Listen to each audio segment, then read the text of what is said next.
Olá pessoal, sejam muito bem-vindos. Está começando mais um episódio do De Farma para Farma, o podcast que é um verdadeiro mergulho no universo farmacêutico. A cada episódio trazemos informações valiosas e histórias inspiradoras para todos os amantes da profissão. Eu sou Eduardo Valério e é um prazer estar aqui conduzindo este bate-papo incrível. Hoje, a nossa conversa será sobre farmácia comunitária, que é hoje o setor onde encontramos o maior número de farmacêuticos trabalhando. Para você que está nos ouvindo ou nos assistindo, ter uma ideia, hoje temos um total de 21.862 farmacêuticos no estado do Paraná. Desses, 9.773 trabalham na farmácia comunitária, ou seja, quase 45% dos farmacêuticos do nosso estado trabalhando no balcão da farmácia. E para dar início a esse bate-papo, está aqui comigo hoje Márcio Antoniassi, que atua em farmácia de dispensação desde 1982 e é proprietário de farmácia desde 1992.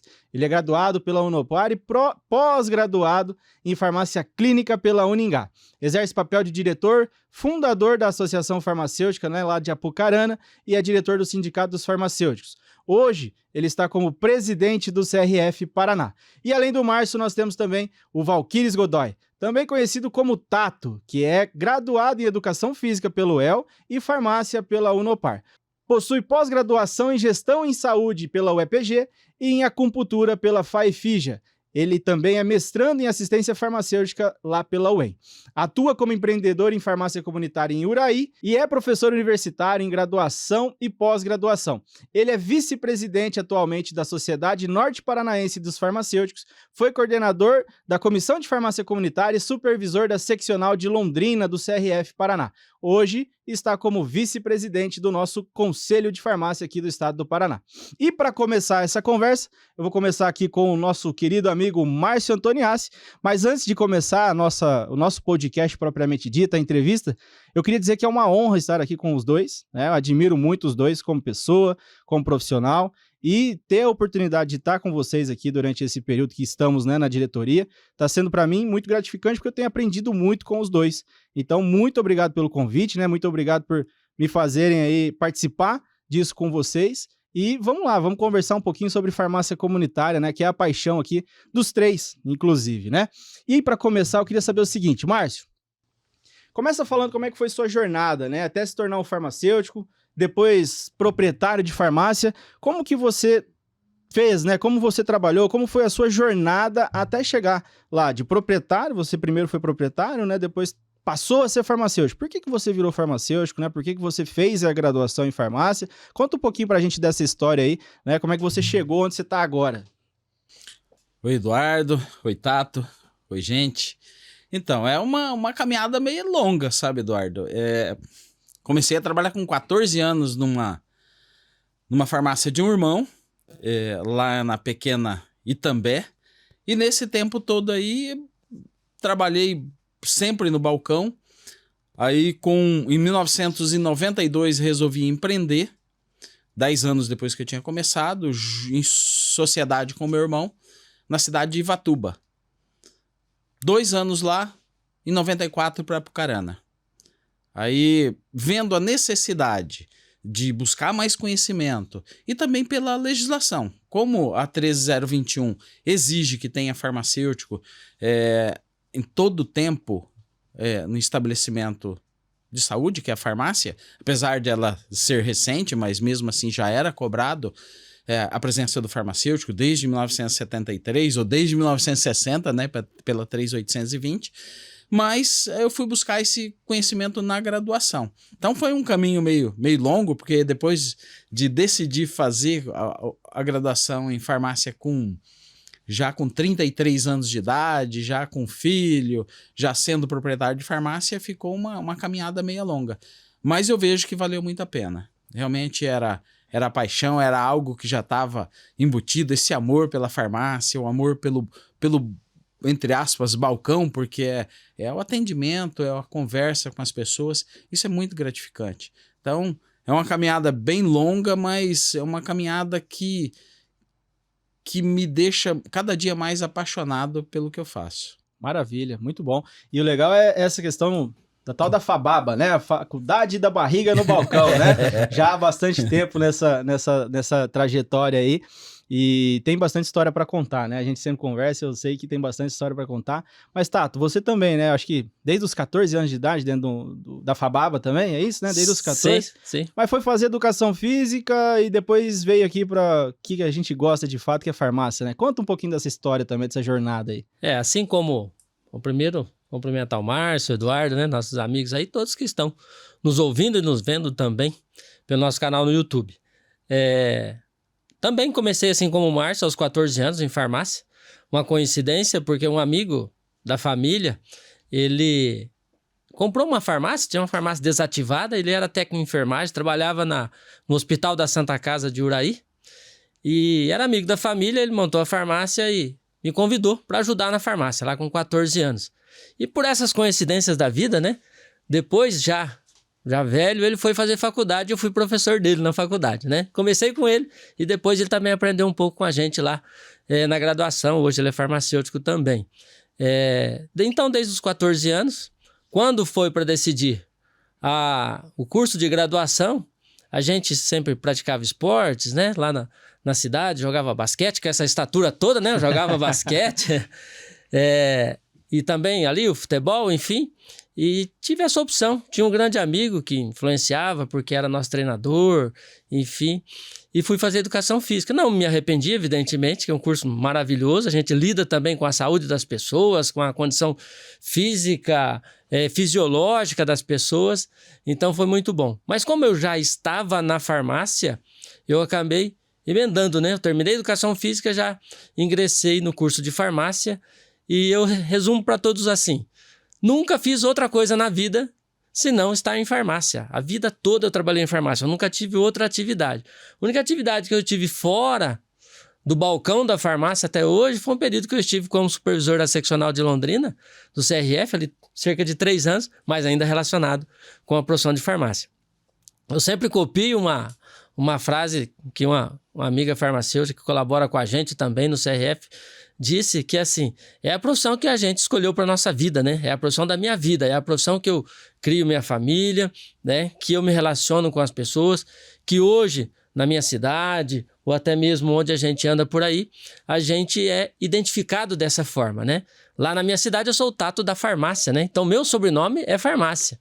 Então, eu sou o Tato da farmácia. Aliás, a farmácia do Tato lá em Uraí é farmácia do Tato, É a farmácia do Tato, né? Tem um nome ali. A fachada. Enfim, mas a fachada é essa, porque é a forma que as pessoas nos identificam. E isso para mim é muito gratificante, né? Ser reconhecido na minha comunidade como alguém que presta um serviço de saúde para eles, que pode ajudar na saúde da própria pessoa, do seu familiar, do ente querido, e que a gente tenha esse respeito, que é isso que a gente busca hoje, né? A gente fala tanto em reconhecimento como profissional. Eu acho que o reconhecimento é esse.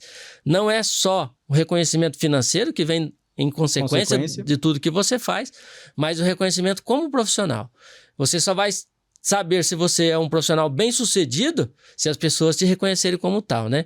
E graças a Deus eu posso dizer hoje que sim, que as pessoas me reconhecem como farmacêutico, como profissional de saúde, e tem a gente até como referência. E os colegas de trabalho também, né? A gente tem lá os outros farmacêuticos na minha cidade que também tem a gente ali como referência. A gente tem essa relação de amizade, companheirismo e um ajudando o outro sempre. Muito bacana, muito legal. E Tato, para a gente continuar aqui, eu queria saber o seguinte: na sua visão, qual é o papel fundamental do farmacêutico dentro de uma farmácia comunitária e como isso se diferencia das outras áreas de atuação, né? Hoje, inclusive, existem vários serviços que podem ser ofertados pelo farmacêutico na farmácia. Eu queria que você falasse um pouco disso. Então, primeiro falar da capilaridade, né? Como você disse, por que nós temos mais farmacêuticos na farmácia comunitária do que em outras áreas de atuação do farmacêutico? Porque existem mais farmácias, né? A nossa capilaridade é muito grande. E como o Márcio também colocou, hoje a farmácia, ela já não é mais aquele estabelecimento comercial que lá atrás a gente tinha. Inclusive, a Lei 5991, que é lá de 1973, ela trata do estabelecimento comercial farmácia. Aí nós tivemos o advento da 13.021, lá em 2014, dizendo não, a farmácia é um estabelecimento que presta serviço de saúde, é um estabelecimento de saúde. E nela tem um profissional de saúde. Então as pessoas reconhecem na farmácia aquele profissional de saúde. E qual é o grande papel nosso? Primeiro, acolher as pessoas, né? Nós acolhemos muitas pessoas na farmácia.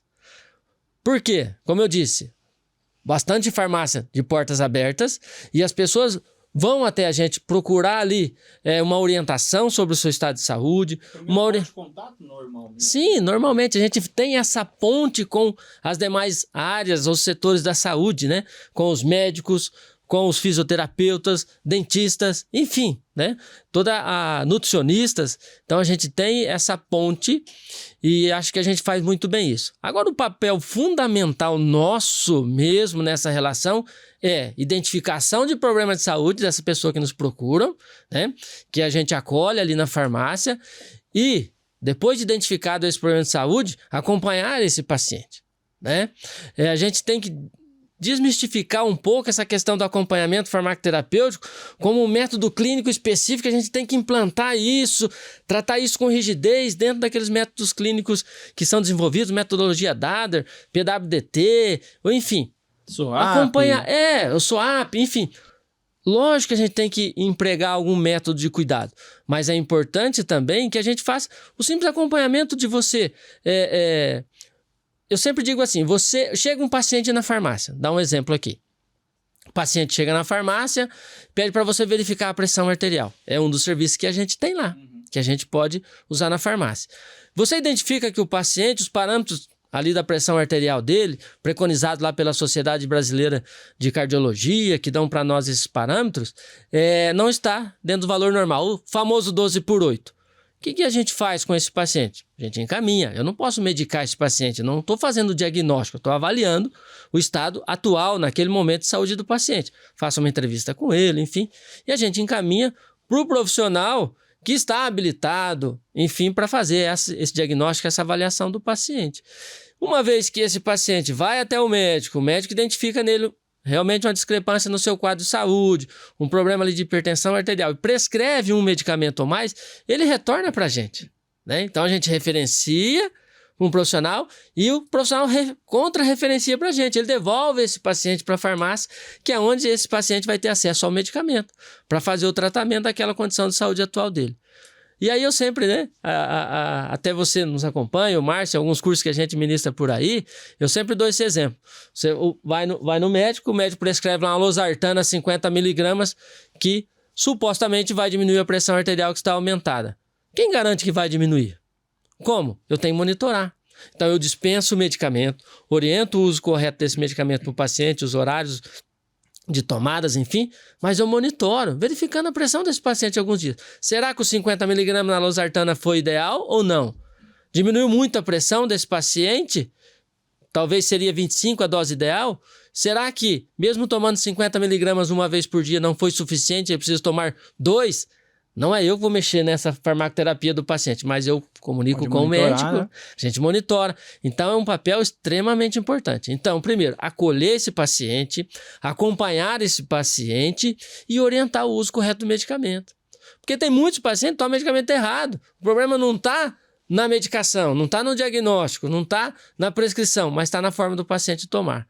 Então, a gente tem o nosso dever social é fazer com que o paciente use adequadamente o medicamento ao qual foi prescrito para ele, ao qual foi indicado para ele. Legal. Os protocolos, né, que você até falou aí, eu acho que são bons, ajudam a gente a ter um caminho, né, um direcionamento. Que pergunta que eu faço? Tá ali, né, tá escrito, faça aquela pergunta. Mas o raciocínio clínico, esse é do profissional, né, esse não tem inteligência artificial que vai substituir, não tem protocolo que vai substituir. E o interesse em cuidar da pessoa, em cuidar do paciente também, isso é do profissional, né? Então, acho que aí é onde a gente se destaca. Então, o protocolo é legal, ajuda, né, a ter esse direcionamento, mas não temos que nos engessar, né, aquilo. É desse jeito, só tem esse jeito de se fazer e ponto final. Então, acho que é legal essa sua fala. Mas, Márcio, aproveitando isso tudo que o Tato falou, eu acho que um dos grandes desafios é, sem dúvida, né, a relação com o paciente. Tá? E eu queria saber quais são as estratégias que você implementou para estabelecer um relacionamento próximo com os pacientes e a comunidade local, né? Sua farmácia no bairro, lá Apucarana, então você tem um relacionamento muito legal. Quais são as estratégias que você utilizou? E como é que você lida com essa dificuldade, né, no dia a dia de ter um relacionamento próximo, de separar o pessoal do profissional, que também é importante que a gente faça, e porque temos que considerar muitas vezes que a farmácia é, né, o primeiro estabelecimento de saúde ao qual o paciente tem acesso, a gente falou disso agora há pouco. Então, como é que você implementa essas estratégias, né, para vencer, superar esses desafios? Ó, eu sempre digo que são necessidades e são oportunidades. Porque o paciente, quando ele chega até o balcão da farmácia, e o farmacêutico é hoje o profissional de saúde mais acessível à sociedade, ele vem com uma necessidade, ele vem com um problema a ser resolvido. Mesmo que ele já tenha ido a outro profissional de saúde, mas ele chega ali com alguma necessidade. E aí nós temos uma oportunidade. A pandemia, por exemplo, foi uma grande oportunidade, apesar de todo o estrago que fez, mas a pandemia foi uma grande oportunidade do farmacêutico mostrar o seu valor.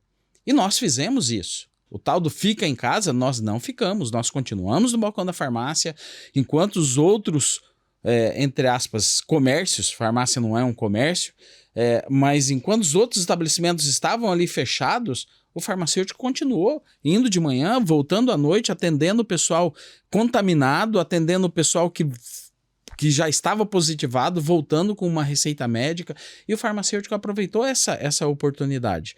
Então, eu sempre digo que, muitas vezes o Tato falou dos serviços farmacêuticos, uma simples aferição de pressão arterial, que o paciente chega na farmácia, que ele faz ali o acompanhamento,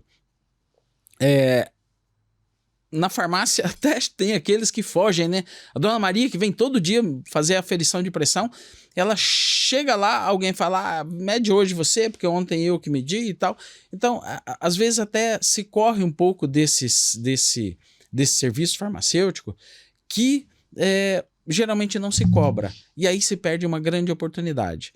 Por quê? O Consenso Brasileiro de Hipertensão diz que se o paciente chegou lá na farmácia, se ele veio caminhando, ele tem que pelo menos descansar por 5 minutos. E nem todo mundo faz isso. Nem todo farmacêutico tem esse conhecimento. Deveria ler um pouco mais.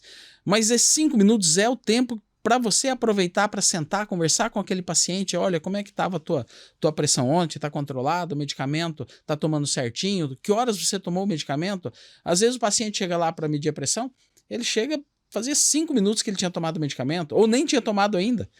E aí você não consegue ali dar uma resposta exata para esse paciente. Então essa conversa que você investe nesse tempo é uma forma de aproximação com o paciente. Então você aproveita essa oportunidade dentro da necessidade do paciente. E aí a gente vê na dispensação, é claro, tem pacientes que chegam na farmácia, eles chegam correndo, tá com pressa, sai, você dispensa o medicamento, me vê um ibuprofeno. E você nem pergunta para ele se ele sabe como é que toma aquele medicamento. Então a gente tem perdido muitas oportunidades. E eu vejo que farmácia de cidades menores, como o Tato que está lá em Uraí, ou eu que trabalhei em Itambé, Ivatuba, ou lá em Apucarana mesmo, que é um bairro, é quase uma cidade pequena, a gente tem que conquistar esse espaço. O Tato falou bem, né? É a farmácia do Tato. Existem algumas estratégias para você se destacar e eu coloquei isso lá em prática em Apucarana. Aproveitando o dia 5 de maio, que é o dia nacional do uso racional dos medicamentos,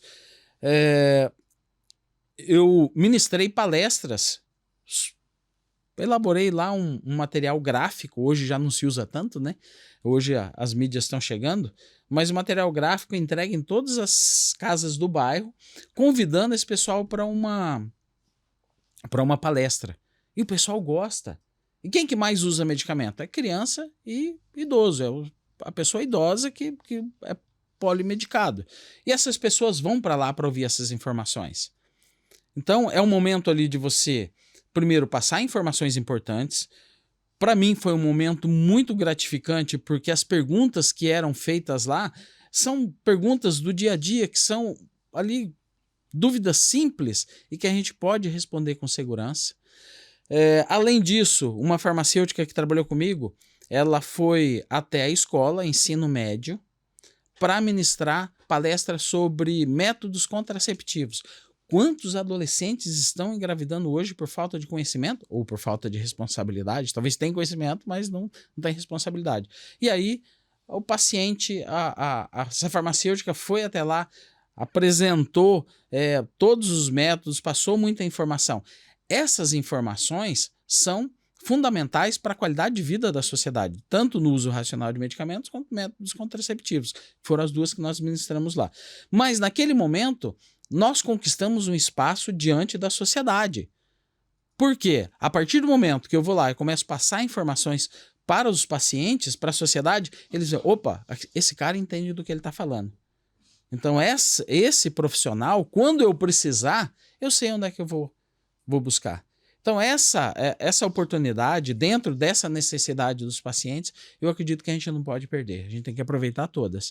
E, por fim, conciliar tudo isso não é fácil, porque a farmácia exige que tenha farmacêutico todo o tempo. Nós não somos escravos da farmácia. Para quem ama o que faz, para quem ama estar ali, é muito gratificante. Porque é o tempo todo você conversando com os pacientes, você orientando, e aí isso aí cria um vínculo muito forte, principalmente bairro e cidades menores. Só queria complementar isso que o Márcio está dizendo, porque você bem disse, né, Eduardo, na abertura aí, que estamos aqui hoje fazendo um podcast sobre farmácia comunitária. Alguns talvez não entendam ainda essa designação de farmácia comunitária. Por que se chama farmácia comunitária hoje? Porque lá atrás a gente chamava de farmácia comercial, né? Era farmácia comercial. Depois dispensação, né? Depois farmácia de dispensação. Por que comercial? Porque tá lá na lei que é um comércio de medicamentos, né? De correlatos, enfim. Que ainda está em vigor, né? A 5991 lá, dos longínquos 50 anos atrás. Depois, como, né, o Márcio colocou, a farmácia de dispensação, que é a farmácia que dispensa medicamento. Ótimo, a gente continua fazendo isso, mas a gente faz mais coisas, certo? E a farmácia, o termo farmácia comunitária, ela vai nos remeter a quê? Qual é o seu papel na comunidade onde você está inserido?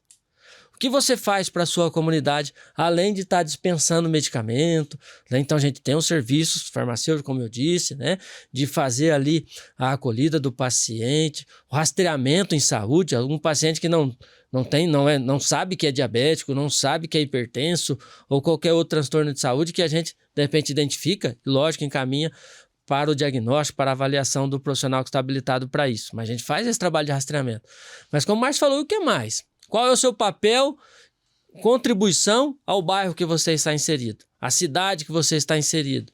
Então, qual é o papel que eu desempenho na minha comunidade? O que mais eu faço do que vender medicamento, vender perfumaria, enfim, certo? Então, farmácia comunitária veio para a gente até como uma reflexão para os farmacêuticos. Qual é o meu papel social? O que eu faço na minha sociedade? Como o Márcio disse, nós tivemos aí agora o Outubro Rosa, certo? Fui convidado lá, né? E assim a gente faz isso periodicamente, fazer uma palestra para as mulheres. Estava lá 200 mulheres, para Uraí ter 200 mulheres é bastante, né? Numa população pequena, no bairro, de repente, do Márcio, todo mundo atento. Um profissional de saúde falando sobre a saúde delas, de prevenção de doenças, né? Que é o mais importante. A gente não corre só atrás da doença, né? A gente tem também que prevenir as doenças. Que é melhor, né? Não tem um velho ditado, é melhor prevenir do que remediar, e é verdade. Depois que você está doente, você tem um problema maior aí. O Novembro Azul. Então você tem várias oportunidades para ir até a sua população, a sua comunidade e mostrar a importância para elas delas cuidarem bem da saúde, de ter qualidade de vida, de ter bem-estar, né? Eu sempre digo para os colegas farmacêuticos, para os alunos na graduação, nosso objetivo como profissional de saúde é o quê? Bem-estar das pessoas. Eu não quero que alguns falem, é bom que ficam doentes, né, para você vender mais medicamento, mais remédio, né? Não, nosso objetivo é que as pessoas tenham qualidade de vida, né? Que as pessoas tenham o seu bem-estar. Então, se eu trabalho na minha comunidade dessa forma, não só no balcão da farmácia, mas também, evidente, mas a gente sai do balcão, né? É uma farmácia em saída, uma farmácia que vai até a população falar do medicamento que ela toma, do uso correto desse medicamento, da necessidade de uma atividade física, né? Ah, mas você não é educador físico. Não, eu sou, né? Eu posso falar, mas enfim. Mas a gente sabe da importância do não sedentarismo, qual o problema da obesidade, né, para as pessoas, o mal que causa, do tabagismo que está aí, né, e agora a gente tem um mal maior que é o cigarro eletrônico. Então, o que nós estamos fazendo? Então, eu falo por mim, mas outros amigos também fazem. Eu faço palestra lá, por exemplo, para o curso de formação de noivos, lá da Igreja Católica, que eu participo. Mas o que você vai fazer lá? Vou falar sobre saúde, o cara tá casando, né? O casal tá formando uma nova família, né? Precisa cuidar dos filhos, eles precisam cuidar da saúde, porque quando a saúde vai bem, tudo vai bem, até economicamente, né? Se você tem alguém com um problema grave de saúde em casa, por exemplo, um câncer, né? É um transtorno todo para a família, um transtorno econômico, um transtorno de relacionamento, para você trabalhar, emocional, muito grande. E se eu tenho algo que você pode evitar, que é um câncer de pulmão, um câncer de boca, um câncer, enfim, que o cigarro causa, por que não a gente vai orientar essas pessoas para que evitem isso ou abandonem? Então a gente tem esse papel social também. E a gente tem capacidade técnica de chegar até essas pessoas. As pessoas têm essa facilidade de chegar até nós. Então, farmácia comunitária, para mim, como conceito, é o que você está fazendo na sua comunidade para que ela se transforme a sua comunidade, que seja uma comunidade saudável, uma comunidade com poucas doenças ou que não tenha sequelas das doenças aí que essas pessoas desenvolvem. Então, acho que esse é o nosso papel social também. Então, a gente não tem só um papel comercial, né? De ter uma venda ali de medicamento, enfim. Lógico, tem farmacêuticos que atuam em outras áreas, por exemplo, no SUS, que não tem uma relação comercial, mas tem seu papel social também, de levar para essas pessoas qualidade de vida, bem-estar. Eu acho que todos nós procuramos isso, né? Tanto para nós, como para os nossos familiares, para os amigos, enfim. E sabe o que é interessante? Essa questão de palestras, de poder compartilhar conhecimento com a sociedade. Uma palestra, como viver bem consigo mesmo. Esse era o tema da palestra. E aí, numa conversa com o Tato, que a gente já está junto nessa caminhada, né? A gente discutindo como que a gente poderia levar essa forma de conhecimento. Aí vem a obesidade, vem o tabagismo, o alcoolismo. E naquela oportunidade falar, Eduardo, sobre vacinas. Que vacina sempre foi algo muito seguro. Nunca ninguém questionou nada. Sempre, tem que fazer a vacina, tem o calendário, vai lá, leva a criança, o adulto toma, a criança toma, quem tem filhos, nunca se questionou. Com a Covid, começou os questionamentos. E nessas palestras, ministrei lá em Apucarana, ministrei em Cambira, Jandaia do Sul, que são cidades ali da região de Apucarana, e apresentei lá em empresas, sabe? Então, e falar naquela oportunidade sobre as vacinas, já sobre a segurança das vacinas, foi muito importante. Porque antes que alguém jogasse qualquer tipo de dúvida sobre qualidade, sobre a importância das vacinas, um profissional de saúde já tinha falado lá atrás. Entende? Então você vai plantando sementinhas que isso vai crescendo e melhorando toda a sociedade. Boa, boa. Acho que o Tato foi muito feliz nesse comentário da comunitária, que era algo que eu já ia fazer aqui. A gente fala muito, né? Acho que uma das principais estratégias de uma farmácia comunitária é se envolver com a comunidade. Porque ela cria vínculo. O nome já diz, né? O nome já diz. E existem aí os perfis, né, das grandes redes, chamam até de lojas, que de fato é mais voltado para o comércio mesmo, e existem metas até de velocidade de atendimento. Então eu quero uma venda a cada 45 segundos, uma venda a cada 30 segundos, enfim.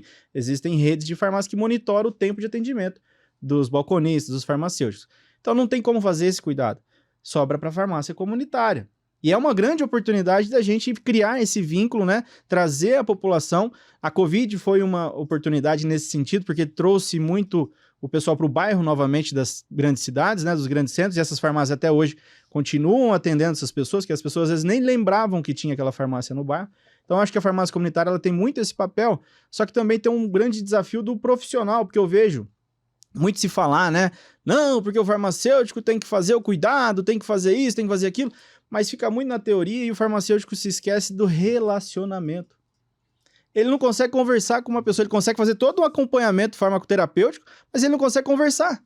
Ele não consegue se relacionar com as pessoas, ele não consegue se relacionar com a comunidade, ele não vai na igreja, ele não faz um patrocínio lá para a festa da igreja, para quermesse, né? Ele não se relaciona. Eu lembro que quando eu estava fazendo estágio na minha graduação em farmácia de saúde pública, no posto de saúde lá de Turvo, a gente se fazia lá, reunia, né, idosos, acho que 2 vezes por semana, e dava palestra. palestra de tabagismo, palestra de hipertensão, né? A gente estava lá trazendo um conteúdo para eles.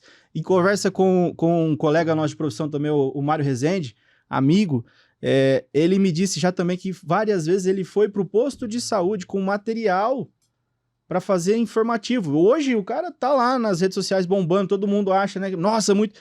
Mas ninguém vê o trabalho que ele fez. Sabe o caminho que percorreu. Exato. Então a gente tem muita oportunidade de levar esse tipo de informação, esse tipo de consciência, né? Esse tipo de educação para a população, mas poucos de fato estão fazendo isso, né? Então fica aí, acho que a grande estratégia por trás, né, da farmácia comunitária é se envolver com a comunidade, né? Ter a vontade de levar a comunidade educação, consciência, saúde, né? E aí sim, o Tato falou já hoje, o dinheiro é consequência. O dinheiro é consequência. E nada vai acontecer da noite para o dia, né? Isso leva tempo. O Tato tá desde os 14 anos, o Márcio tá desde os 14 anos. Né? E faz tempo, né? Desde os 14 anos, fazem tempo, né, Márcio? Há muito tempo. Muito tempo. Legal, Mas, legal. Eduardo, é legal que assim, quando, como você disse, quando você se envolve, você cria a sua identidade no local onde está a sua farmácia. Sim. Então, quando... preciso de uma informação. Onde que eu vou? Vou lá na farmácia do Tato. Por quê? Porque o Tato deu uma palestra. Entende? Então, essa relação, ela fica muito sólida entre o farmacêutico e o paciente. Aquele farmacêutico que não se envolve, como você falou, ele vai ter uma dificuldade sempre para poder trazer esse paciente para sua farmácia. Entende? Não é captura de pacientes, mas é criar um vínculo. Entende? Então, inevitavelmente, eles virão para a farmácia. Sim, aí você começa a ganhar, né? E você Porco, se galinha, aquelas coisas de fim de ano, né? E você se muito torna bom isso aí. referência. Eu acho que em tudo que você faz, você tem que ser referência. Alguns, um mau exemplo, né? Alguns, né? Acabam não sendo referência para nada, mas os bons exemplos. Você tem que ser referência dos bons exemplos. É até um motivo de orgulho. Eu acredito que todos vocês que militam aí na farmácia comunitária, é comum eu receber lá na farmácia, ontem mesmo chegou uma mãe, olha, meu filho está com bastante alergia, tá uma criança ainda pequena, um bebê, e fui questionando, perguntando o que era alergia, e no final ela falou assim, não, eu acabei de passar ali no médico, o pediatra, e ele prescreveu tal e tal medicamento, mas eu queria a sua opinião primeiro para ver se é isso mesmo ou não, né? Quer dizer, é uma confiança na gente. E daí eu falei, não, é isso mesmo, né? O medicamento é esse, o caminho tá certo. Não que eu não pudesse dar uma outra opinião do médico, né? Mas enfim, o caminho era aquele. Mas eu só estou dando um exemplo dessa questão da confiança, da referência. Assim, você se torna a referência, as pessoas confiam no seu trabalho. Então a venda pela venda talvez não te dê essa identidade. Agora, tem um princípio que a gente deve carregar muito, que é o da confiança, né? Dos pacientes confiarem em você. E você não quebrar esse vínculo de confiança. Então, aí um outro princípio até ético, né? Da veracidade. Então, fale a verdade para o seu paciente. Sempre converse com o paciente. Seja real com o seu paciente, né? Converse com ele, sempre mantendo a verdade. E criar esse vínculo e não deixar esse vínculo quebrar, né? Esse vínculo da confiança. Então, veracidade e confiança, confidencialidade também, né? Você tem que manter essa questão de confidencialidade das informações do paciente, é extremamente importante. Mas voltando ainda ao que você falava, né? O Márcio falava e o Eduardo também, da questão do farmacêutico se preparar para isso, não é? Alguns, como o Márcio disse, até correm, né, dos pacientes na farmácia. Então tá lá na farmácia para cumprir horário, talvez, né? Para bater meta de venda. E aí ficam reclamando. Vejam bem quantas oportunidades nós temos, né? Nós fizemos muito isso nesses 2 últimos anos aqui no Conselho, de o farmacêutico se aprimorar em serviços farmacêuticos, né? Até mesmo em gestão, né, Eduardo? Você tem aí um curso excelente, porque se não for viável economicamente o estabelecimento, eu também não consigo desenvolver nada lá. Então a gente tem essa preocupação como Conselho, mas muito não sai de casa. Sai do balcão da farmácia, vai para casa, deita lá e vai assistir a novela. E reclama de alguma coisa, né? Meu piso não sobe, né? Quantos a gente tem que interpelam a gente? Olha, não vai subir o piso? O que você está fazendo além disso? Você está fazendo a mais? Até para merecer o próprio piso, que talvez, como é piso, é pouco, a gente sabe que é pouco. Mas o que você está fazendo a mais? O que você está fazendo além? Para se colocar nesse mercado, para agarrar essa oportunidade, né? Tem até um provérbio que diz assim, a oportunidade ela só dança com quem está no salão, né? Então, se você está preparado para receber a oportunidade, beleza. Mas tem muitas oportunidades que chegam, se você não estiver preparado, ela passa e vai pegar outro. Então, você tem que se preparar. Eu digo sempre para os meus alunos lá na graduação, ou até na pós-graduação que a gente tem, que a gente conversa, porque daí da pós já são profissionais, né? Se preparem, estejam preparados. O farmacêutico precisa entender de medicamento, né? Precisa conhecer farmacoterapia, precisa ler, precisa estudar. Isso é um processo contínuo. Certo? Eu preciso entender mecanismo de ação de medicamento, reação adversa de medicamento. Não é porque o paciente vai tomar uma dipirona que não vai ter alguma consequência. Então, esse é o nosso papel lá de orientação, da promoção do uso racional do medicamento, que o paciente use corretamente seu medicamento. Vender medicamento, qualquer um vende, pode estar na gôndola do supermercado, não tem problema. Né? Se for só a pessoa pegar e tomar de qualquer jeito, não, mas ele está na farmácia, ele está sob a nossa guarda, a nossa orientação, como vai utilizar esse medicamento correto. Ninguém vai tomar o medicamento porque não tem um problema de saúde, né? Uma dor, uma febre. De onde vem a dor? De onde vem a febre? É uma dor continuada ou não? Não tem uma dor que perdure muito tempo, Porque né? é só o sintoma, né? Você tem que É um tratar a causa sintoma, raiz, né? eu tenho que procurar isso. Então, eu preciso interpelar, preciso conversar com o meu paciente. E quando a gente conversa sobre isso, sobre cuidado farmacêutico, sobre prescrição farmacêutica, o farmacêutico pode fazer isso, metodologia clínica, enfim, atenção farmacêutica era outro conceito que a gente tem aí. Enfim, primeira coisa, comunicação interpessoal. Né? Eu preciso me comunicar com o meu paciente, eu preciso escutar esse meu paciente, eu preciso entender o que ele está me dizendo, né? Eu preciso compreender isso e eu preciso dar uma resposta para esse meu paciente. Se eu não escutar bem e não saber me comunicar com o paciente, não tem jeito. E até mesmo dentro da equipe de saúde, dentro da equipe da farmácia. Se eu não treinar o meu auxiliar, se todos na farmácia não entenderem o processo ali de trabalho da farmácia, também não tem como eu desenvolver esse trabalho. Então, essa comunicação com o externo, com alguém que chega à farmácia e com o meu público interno é extremamente importante. É o que você falou. A comunicação interpessoal, para quem lida com pessoas, extremamente importante. Não tem como fazer se não for dessa forma. Principalmente escutar, né? Por isso que diz velho ditado. A gente tem 2 ouvidos e uma boca, porque a gente tem que escutar mais e falar menos. Né? Por isso que eu vou parar de falar. Isso, para de falar, para de falar. Eu sempre digo o seguinte, né? No varejo, que é onde a farmácia está inserida, né? É um estabelecimento de saúde, mas está inserido no varejo. Comercialmente. Se você não souber dar um sorriso, esquece. Tá fora do jogo. Se você não souber ouvir, tá fora do jogo. Se não souber conversar, também esquece, né? Não vai dar certo. Um bom dia, uma boa tarde, um tem bom que conselho, ter né? essa disposição, né? Mas, Tato, você falou um negócio aí que eu acho importante a gente comentar, que é a questão da ética, né? Você falou, o profissional tem que ser ético, né? E hoje muitas atividades exercidas lá dentro da farmácia são exclusivas, né, do farmacêutico. Eu queria que você falasse também um pouquinho, então, dessas questões éticas, né, que são vistas como um grande desafio para muitos profissionais. O farmacêutico é responsável por uma série de atividades ali na farmácia e ele responde por isso, né? Ele eticamente vai responder pelas atividades.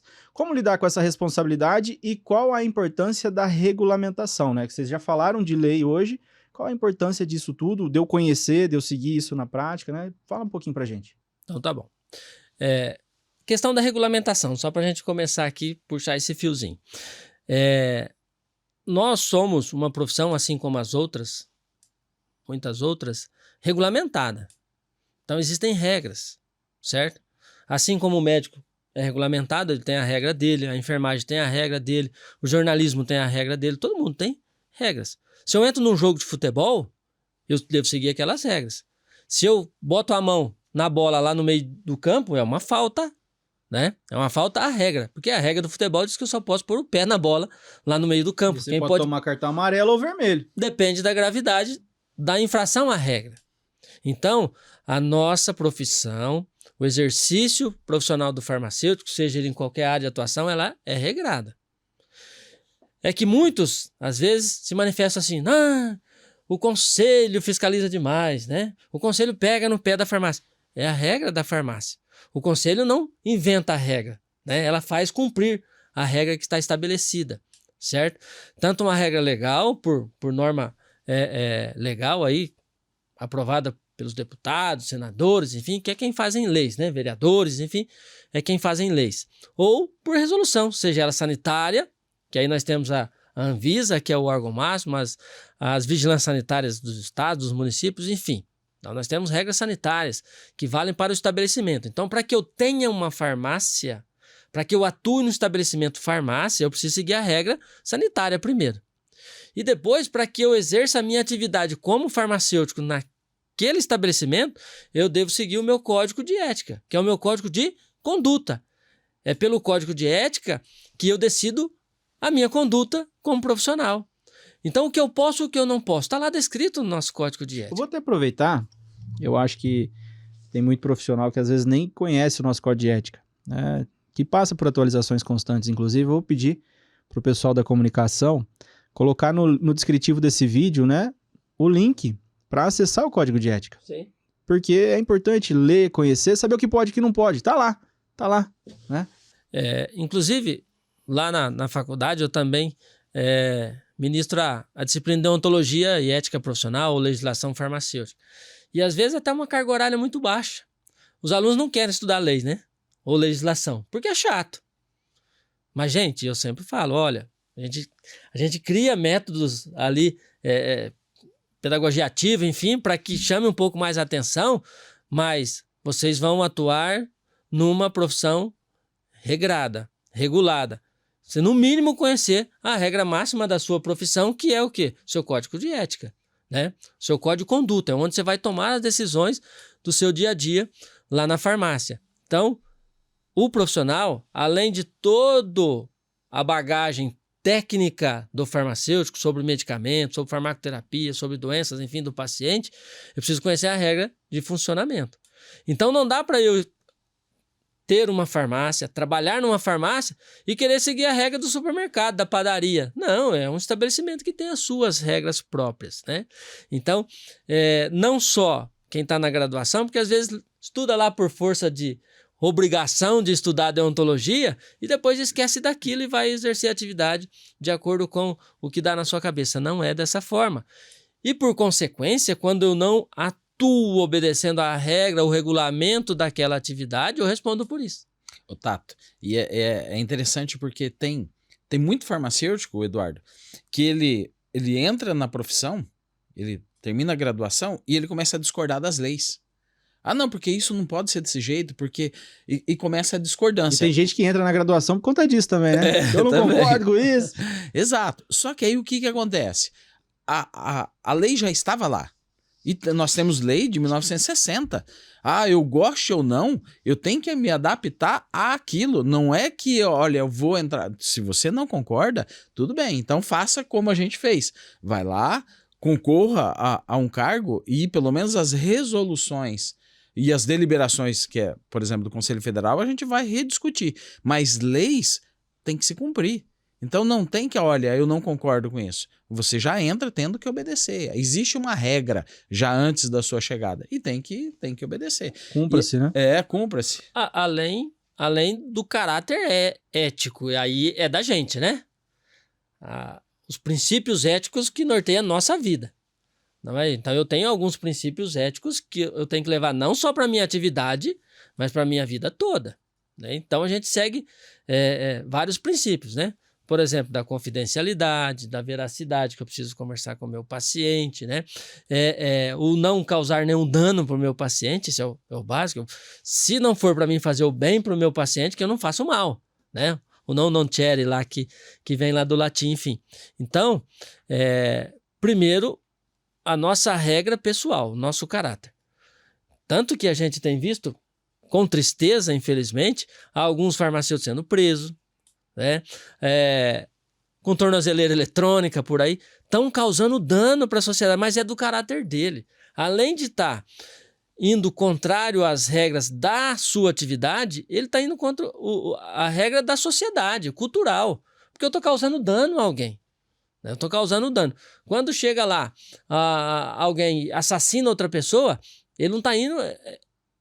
O preceito ético da vida dele, ele não está cumprindo. É uma né? discussão bem filosófica, né? Entre moral e ética, né?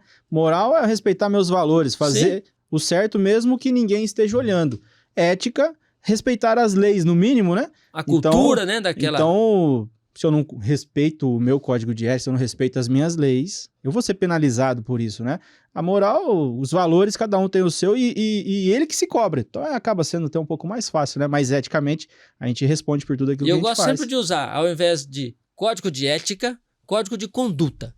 Porque é a conduta, é como você vai conduzir a sua atividade, né? O seu dia a dia. O que você vai fazer no seu dia a dia? Lá na farmácia e fora dela. Então, assim, lá na farmácia, o nosso código de ética, ele é o nosso código de como eu tomo as decisões na farmácia, como que eu exerço a minha atividade, né? Como que eu vou conduzir a minha atividade lá dentro. Então, eu gosto muito do termo código de conduta, porque é isso mesmo, né? Como que eu vou me portar ali na minha atividade. E lá fora aí é a nossa ética, o caráter, a cultura, o que a gente herda, né, da educação informal, né? Porque a gente ir lá ensinar o aluno na faculdade é uma educação formal, né? O que está nos livros, o que está na literatura, enfim, hoje aí a gente tem várias formas de informação. Mas a informal, melhor ainda, né? Porque daí é a nossa formação cultural, que a gente herda lá dos nossos pais, enfim. E se a gente pensar na questão da ética, da moral, no balcão da farmácia, quando a gente pensa em oportunidade e necessidade, a gente tem que levar em consideração a necessidade de quem?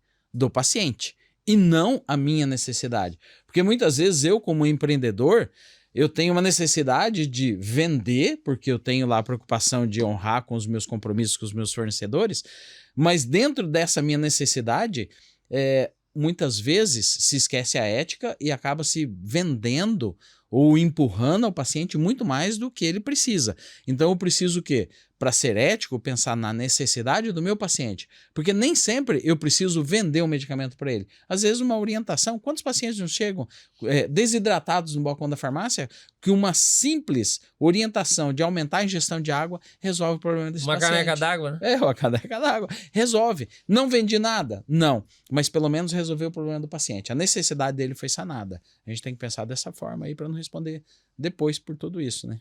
Legal, legal. E um dos setores no conselho que faz cumprir essas leis é a fiscalização, que é tocado hoje pelo Tato. Tato, eu queria saber quais são os desafios que você encontrou nesses 2 anos, né, em lidar com o setor da fiscalização, que acredito eu que se não existisse, nem profissão teríamos mais, né? Então, a gente reconhece a importância de se fazer cumprir. Existe a polícia, existem todos os órgãos e existe dentro do conselho a fiscalização. Quais são os desafios que você encontrou aí, Tato, que você imagina também que a gente vai ter, né, para esses próximos anos aí dentro da diretoria? Bom, a fiscalização é sempre um desafio, independente de qual seja. Estamos falando aqui da farmácia, mas acredito que outros setores também é um grande desafio fiscalizar, até porque as pessoas não gostam de ser fiscalizadas.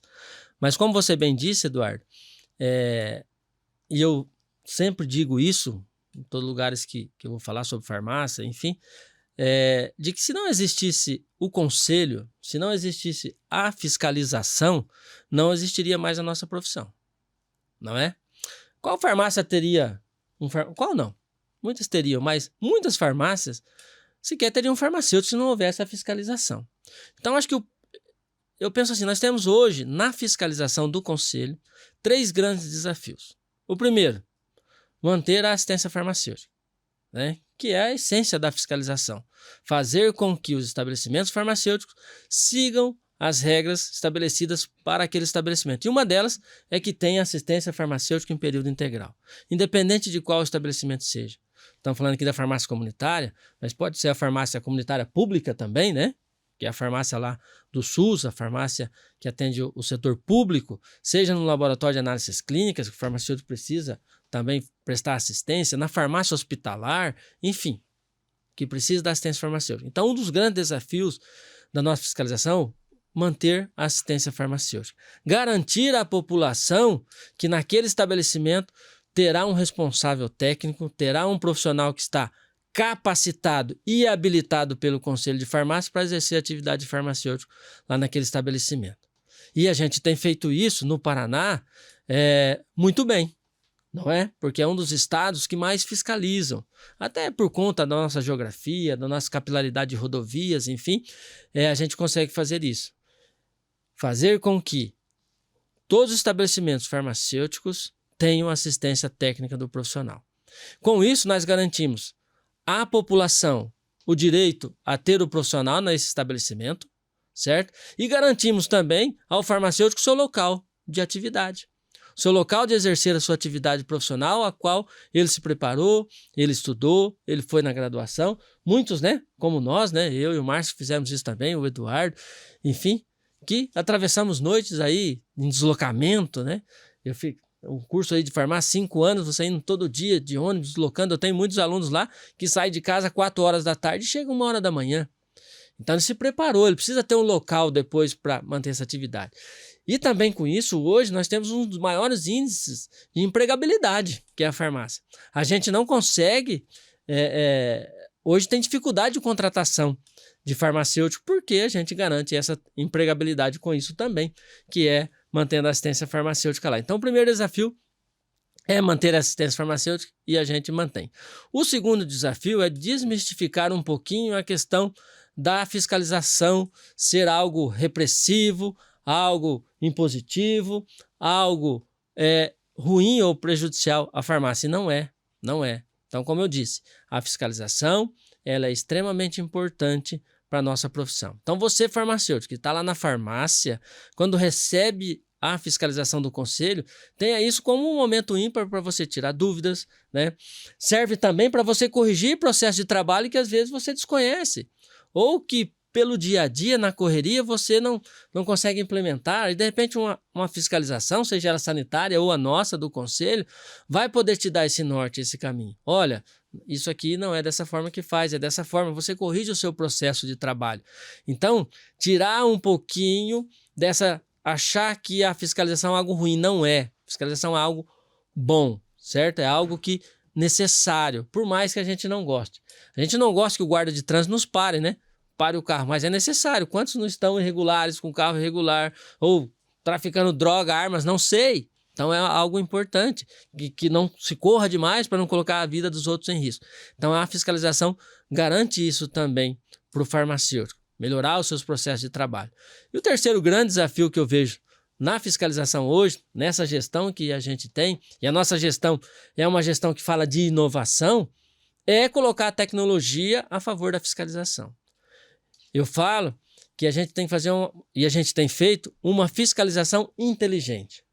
Não é uma fiscalização de arrastão, né? Quando a polícia faz uma arrastão, que a gente vê aí no morro lá do Rio de Janeiro, que resultado tem? Muitas vezes trágico. Mas quando é uma fiscalização inteligente, pontual, ela é mais justa, ela é mais objetiva e ela tem um resultado melhor.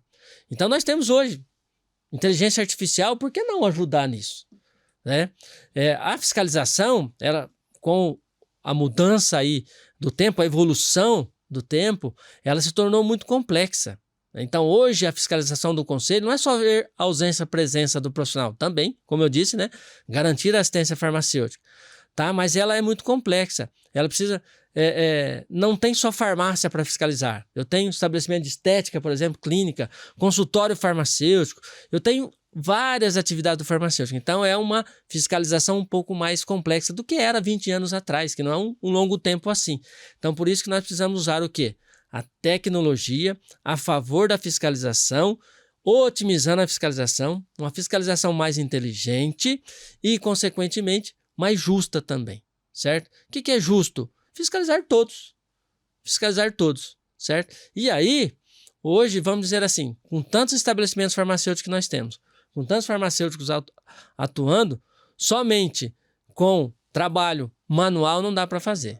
Então, a gente precisa usar as tecnologias a nosso favor, a favor do profissional e a favor da fiscalização também, certo? E o objetivo é um só, né? Trazer o quê? Segurança para os pacientes, segurança para o profissional que está agindo ali, trabalhando na sua atividade de forma ética, de forma legal.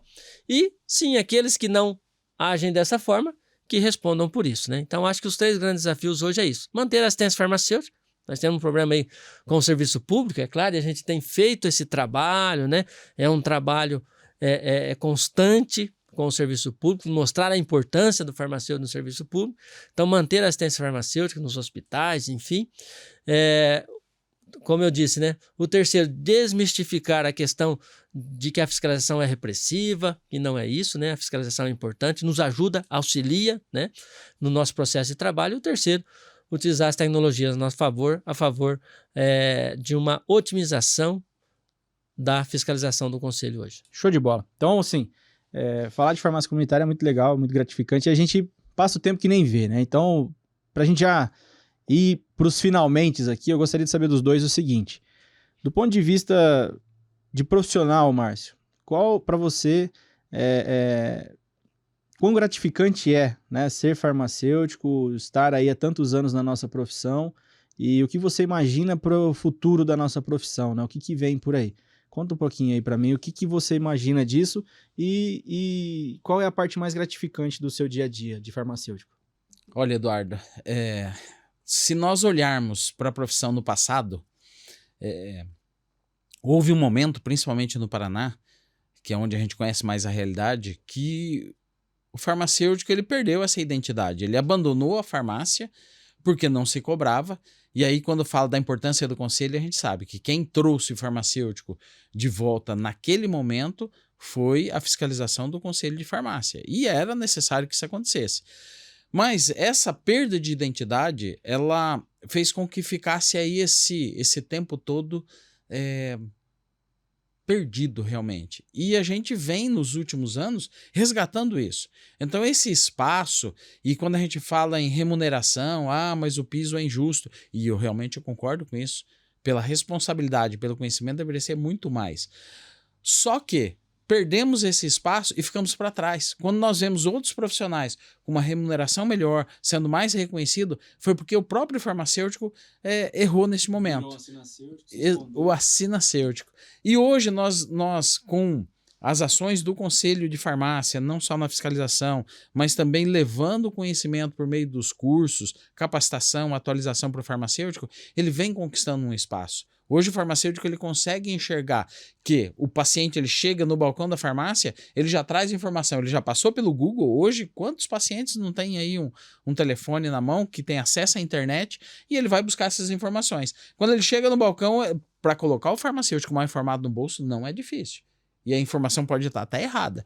Então o farmacêutico ele já tem a ciência que ele precisa buscar conhecimento. Quanto mais conhecimento tem, mais ele consegue se destacar aí diante da sociedade e de outros profissionais. E a gente tem conquistado esse espaço. Então eu vejo com muito bons olhos.